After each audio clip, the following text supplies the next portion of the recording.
In November 2008, the clause was released, and it required the reporting of STSTE and equipment. That's your special tooling, your special test equipment, and it was anything that was valued at $5,000 or more.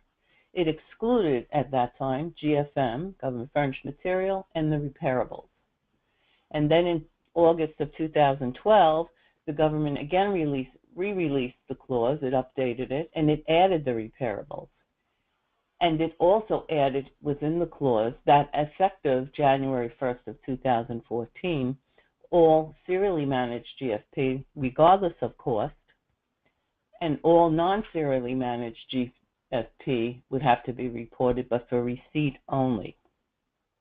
Of course, this is applicable to contracts that were written after those dates, and now we need to understand what data is required to be reported.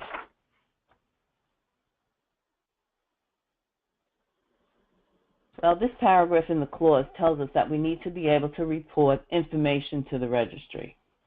And in order to do that, there are the normal record requirements that are in our 52245-1 Government Property Clause, the FAR clause, items such as your name, the part number, accountable contract number, unit of measure, the unit acquisition cost. But this clause says, in addition to that, you need some other additional data elements to enable the reporting of information to the IUID Registry. And those data elements are received or sent date, if something's been shipped or received, a status code, and that status code is whether or not the item is at the contractor or at the government, the accountable government contract number, and then the CAGE code, which is the commercial and government entity code that's on the actual contract. So these additional data elements must be enabled, and that's important because it means that it doesn't necessarily have to be within your system of record, but it needs to be accessible and brought in from somewhere so that when you create your files or input your information, that it's available and makes it viable and compliant information to be sent to the government. A2B software ensures compliance and accurate reporting to the government, whether it's through iRAPT or the IUID Registry. It makes sure that these data elements are there, present, and reportable so that it doesn't get kicked back from the government systems. Okay.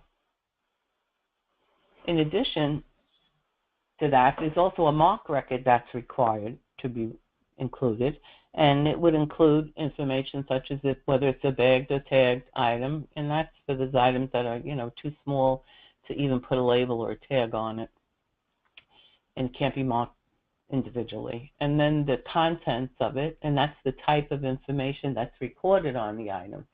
So on your MOC record, if it's a unique item identifier, UII on the item, that's the type of MOC that would be on there. But you may have a property control number on there, and in that case, that would be your internal control number. It's the effective date, and that effective date represents the date that the MOC was applied. It's an added or removed code flag. It could be that the MOC was recently added, or if it was removed, if you're removing something. And then there's a marker code. And that just designates which code is used in the marker identifier, whether it be a CAGE code, a DUNS number, or a DODAC. And then the marker identifier, which is the contractor's CAGE or a DUNS number, which is your Dun & Bradstreet number. And I'm not sure many people use that because it's much longer than your CAGE code.